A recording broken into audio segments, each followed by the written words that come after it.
What you're looking at is an incantation bowl, one of many hundred instances that date from the 500s to 700 CE that have been found in Mesopotamia.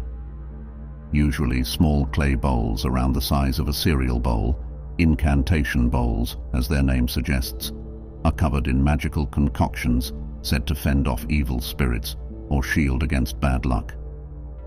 Starting from the rim, these incantations typically spiral inward toward the center, where a little illustration of a demon, sometimes chained, often represents what the bowl will do to the demon. It appears that some of these drawings of demons deliberately target and portray a female demon. The story of Adam and Eve is well known to most people, but a little-known strand in medieval Jewish tradition made it more widely accepted that Adam was first married to a demonic woman named Lilith, rather than Eve. But just who was Lilith? Why did these societies turn to magic to defend themselves against her? And where did this notion originate? Traces of the character Lilith stretch as far back as 4,000 years ago in ancient Mesopotamian demonology.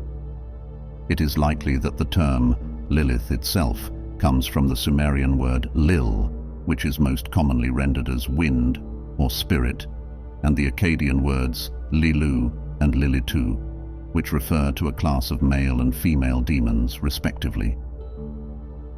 Ancient Akkadian medical books attribute a wide range of illnesses and physical ailments to Lilu-type demons. However, little is known about how these creatures were perceived in ancient Mesopotamia. These demons typically prey on members of the opposing sex in these texts, Lilu assaulting women, Lilitu attacking men. For instance, one medical source describes Lilu and Lilitu as having seizure-like symptoms. The symptoms are first described as follows. If, when a state of confusion comes over him, he rolls the whites of his eyes, and blood flows from his nose. Then, the text explains the symptoms. For a woman, Lilu. For a man, Lilitu. To put it another way, the issue is being caused by these demons. Another text accuses them of causing fevers. If, when it afflicts him, he continually cries out, "My insides, my insides," he opens and shuts his eyes. He has fever, the tips of his fingers and toes are cold, and if you try to make that patient talk, he does not answer, it says, attributing the symptoms to the hand of Lilu. According to some ancient Mesopotamian literature, Lilu demons were thought to be the unhappy spirits of young people who passed away too soon and were therefore destined to roam the world unfulfilled. These novels scare young males in this liminal situation by focusing particularly on young ladies who passed away before having sex or having children. A single verse reads, "Adu Lilu slips in a man's window, young girl not fated to be married, young woman who was never impregnated, young woman whose garment pin are good, man never loosened." Evidently, the Adu Lilu, or maiden Lilitu, described here were a kind of wretched nomadic spirit connected to unpleasant sexuality. They were regarded as a kind of succubus, a female demon who entices, traps, and has intercourse with men while they are asleep, according to the allusion to the demonic figure entering via a man's window. According to the scholar Ali Z, these demons were the miserable ghosts of persons who were never satisfied sexually while they were alive, and they were demonic personifications of sexual envy. Therefore, performing a symbolic marriage was the ritual approach used to deal with these ghosts. Making a male and female Lilith demon statue and then executing a marriage between the two figurines was part of the rituals. By performing this rite, the two demons are supposed to get disinterested in their human prey. Scholars have previously contended that the Babylonian depiction of a female divine figure, known as the Burney relief, actually shows a Lilitu. Nowadays, though, the majority think it's most likely Ishtar or another deity. Observe that we have been discussing a particular kind or category of demon rather than a single thing called Lilith. This is true for the majority of her history. Lilith only starts to solidify as a unique character with her own story in later Jewish traditions.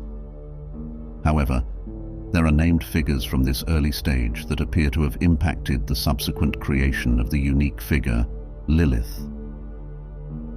Gilgamesh and the Hulupu Tree, an epic poem from circa 2000 BCE, appears to mention a female demon named Lilu, though the translation is disputed by experts.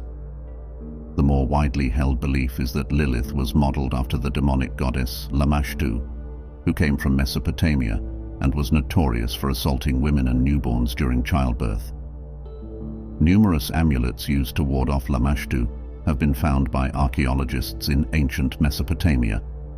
She is frequently portrayed with both human and animal features, including a lion's or bird's head, feathers, and talons for feet. Several of the incantations expressly draw attention to the danger she poses to expectant mothers and their babies. According to an ancient Assyrian Lamashtu incantation about stillbirth, Anu's daughter is a she-wolf. She is fierce, fearsome, and divine. She stops the young people who are running and completely destroys the small ones. Therefore, the risks of childbearing and infancy, two of the most perilous stages of existence in ancient times, are heavily highlighted in this early layer of Lilith's history. The Assyriologist Jonathan Vull thinks that infant mortality was between 20 and 30% in the pre-modern era. However, it is difficult to recreate exact statistics from antiquity. Without a doubt, maternal mortality was also high. Lamashtu and Lilu demons emerge to represent these ingrained phobias, anxiety about the weakest members of society at the most dangerous times. Additionally, Lilith in later Jewish mythology seems to be a combination of these characters and fears, conflating the evil sexuality of the spectral Lilu spirits with Lamashtu's function of kidnapping babies. How, therefore, does Lilith, as we know her now, relate to demonology in ancient Mesopotamia? In fact, the Hebrew Bible contains no evidence for the account of Lilith as Adam's first wife in ancient Jewish mythology. Isaiah 34 is the only place in the Hebrew Bible that the term Lilith is mentioned. This chapter describes how the God of Israel destroys the nearby kingdom of Edom and leaves it in ruins.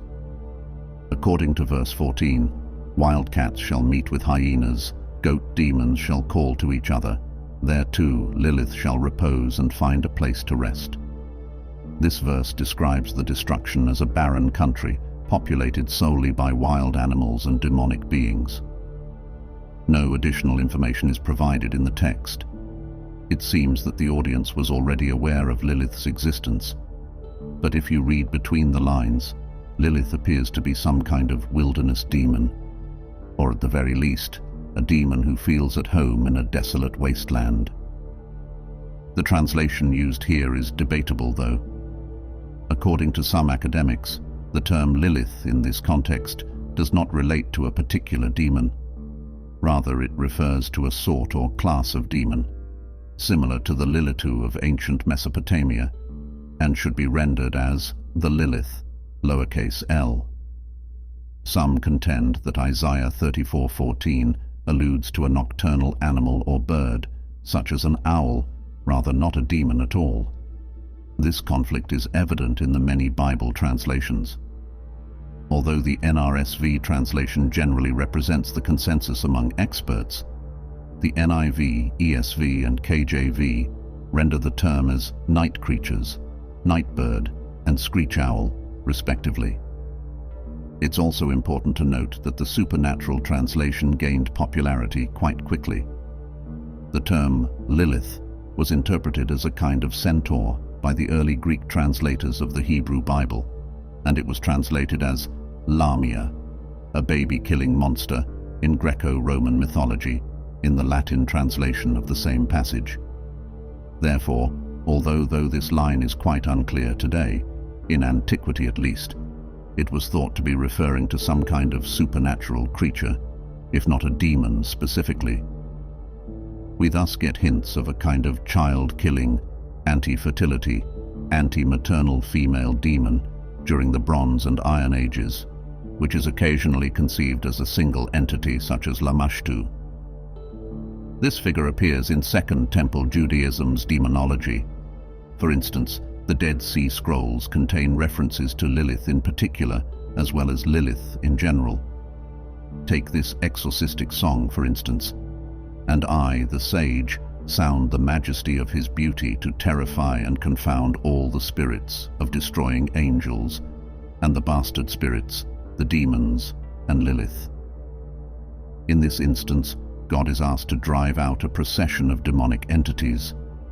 The term bastard spirits probably refers to the children of humans and angels that are mentioned in the Book of Enoch. Although Lilith appears as a single entity, her conception by the Dead Sea Scrolls community is not well explained. According to other scrolls, some ancient Jews still thought of Lilith as a kind of monster. For instance, the plural Liloth, Liliths, appears in Isaiah 34:14 of the Great Isaiah Scroll, which was discovered at Qumran. This suggests a general category of demons, rather than a specific individual. Let's go back to the bowls of incantation. This body of evidence demonstrates that Jewish communities in Mesopotamia developed ritual techniques to negate her because they saw her as a demonic antagonist in daily life. Incantation bowls were used by several religious groups, including as Christians and Mandeans, but the majority of them were written in Babylonian Jewish Aramaic. There is a great deal of overlap between these bowls and rabbinic texts. The incantations may have been composed by ritual specialists, such as rabbis, and they date to approximately the same period as the completion of the Talmud. There must have been a sizable and active Jewish community in late antiquity in what is now south-central Iraq, where several of them were discovered. It seems that they used these incantation bowls to fight Lilith. In many of these formulations, the practitioner files for a symbolic divorce from a Lilith. One says, "This is the divorce decree for Lilith, Lilith's male and Lilith's female. You're stripped bare. You are the Lilith Palhadad's mother. Remove yourselves from the house, the dwelling, the body of this Hormizd son of Immer and his spouse." We can learn a few things from this literature. A man named Hormizd presumably commissioned this bowl to safeguard his home, himself and his spouse, because he was worried about Lilith demons. The generic reference to Lilith in the symbolic divorce papers still refers to a type of demon rather than a particular person. Indeed, this incantation has a Lilith with a name, the Lilith Palhadad, in the same way that other demons in Christian and Jewish mythology have names, such as Asmodai or Beel. However, we also discover that Liliths were thought to be either male or female, which is reminiscent of the Lilu and Lilitu demons of Mesopotamia during the Bronze and Iron Ages. Nonetheless, the researcher Nama Vazana contends that Lilith demons' sex is frequently unclear and might change according on the victim. This is an amulet against the Liliths that haunt the house of this Ephra who do violence and trample, and scourge and mutilate, who appear to humans, to men in the likeness of women, and to women in the likeness of men, with the formula "I've written against thee, evil Lilith, whatsoever name be thine." This is stated explicitly in a Jewish incantation bowl. Thus, once more, the person who commissioned this item, Ephra, believes that Liliths are a type of demon that most likely changes their shape. Alright, so this film has already covered a lot of terrain, from ancient Mesopotamia to the early decades of rabbinic Judaism. The belief in demonic creatures who kill babies or sexually abuse individuals has remained remarkably consistent over the span of 2.5 millennia. However, take note of one thing that is entirely absent from all of this evidence: the idea that Lilith was Adam's first wife. From where did this originate? The alphabet of Ben Sira, an anonymous Jewish work that dates from the 8th century until the year 1000, is where this tale first appears during the early medieval era. The Genesis account of the Garden of Eden is expanded upon in this work. Similar to Adam, Lilith is created by God from earthly dust in the scripture, but she opposes Adam's dominance. She specifically objects to having sex when on the bottom. She asserts that they are equals, as they are both descended from the same earth. She utters the incomprehensible four-letter name of God and takes off for the Red Sea when Adam won't let her on top. She resists the three angels' attempts to bring her back. She says, "Leave me," as they threaten to drown her. All I was made to do was make babies sick. Thus, we witness a fictional rationale for her association with the murder of children. The use of anti-Lilith amulets is thus mythically justified. After a long negotiation between Lilith and the angels, she swears to spare newborns who wear amulets.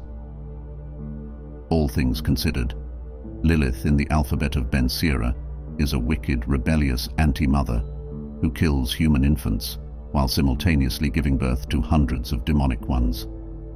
Where did this legend originate then? Evidently, it is based on earlier theories that Liliths, or Liliths in general, are linked to negative sexuality as succubuses and are responsible for the deaths of newborns. To get rid of her evil presence from your life, you must file for a symbolic divorce. However, it appears that a perceived plot hole in the book of Genesis is where the idea that she was Adam's wife originated. It has long been acknowledged by academics that Genesis contains two creation tales, and hence two versions of how humanity was created. So God created humans in his image, male and female he created them, is all that is said in Genesis 1. The entire tale of God making Eve from Adam's rib while he is sleeping is told in Genesis 2, which begins, "Then the Lord God formed man out of the dust of the ground and breathed into his nostrils the breath of life." It is likely that some Jewish academics realized that there are two creation myths and tried to reconcile them by claiming that they both tell the story of the creation of two distinct women, Eve being the second and Lilith being the first. Although her identity in Jewish legend continued to change over the ensuing centuries, I would contend that this is the most well-known portrayal of Lilith to viewers today. She rose to prominence in the Jewish mystical system known as Kabbalah later in the medieval era. Kabbalistic scriptures contain a number of myths about Lilith, but one noteworthy mythological evolution is the association of Lilith with the malevolent character Samael, who is comparable to Satan in Christianity. In this mythological story, Samael is her first primordial partner rather than Adam's second husband. According to Joseph Dan, a Jewish mystic, this led to a sort of analogy between Lilith and Samael and Adam and Eve. But not too long ago, in the 20th century, she underwent what may have been the most significant change in her history. From a villain to a respected person, Lilith was transformed into a second-wave feminist icon that stood for empowerment, independence, and disobedience. A group of Jewish women established a journal in 1976 with the goal of amplifying Jewish feminist voices and serving as a feminist changemaker in and for Jewish communities. The magazine was intended to provide a Jewish alternative to secular feminist magazines. The publication was given the name Lilith. The first issue's cover featured our artist's version of the Jewish superwoman, who managed to amalgamate almost all possible roles: an expecting mother, scholar, doctor, and server of chicken soup, balancing it all on a tightrope while wearing a fancy dress, according to one of the founders, Susan Weidman Schneider. They answered the Lilith question, why Lilith was chosen, in that first issue. Does Lilith serve as an example for Jewish women? They envisioned her as a strong female character who exudes strength, assertiveness, and refusal to participate in her own victimization. Some of the exact traits that characterized her as evil in the alphabet of Ben Sira, rather than as a wild-haired, vindictive witch. Her independence and defiance of authority were rediscovered as virtues. This feminist reimagining of Lilith acquired a new home outside of Jewish communities at the end of the 20th century, particularly among modern pagan circles. You can get how-to guidelines on how to deal with Lilith in one's everyday ritual practice from modern witches if you do a simple YouTube search. And since the name Lilith has become so famous since the early 2010s, this positive reinterpretation may also be reflected in larger American society. Lilith was about the 900th most popular name for girls in 2010, and by 2022, it had risen to the 270th position, according to the largest baby name websites. Thus, over the majority of her 4,000-year career, Lilith was an unmistakably evil person who posed a particular threat to women. However, her story is taking an ironic turn in the 21st century. In addition to proving to be a surprisingly resilient character, Lilith has also been reworked to appeal to modern viewers.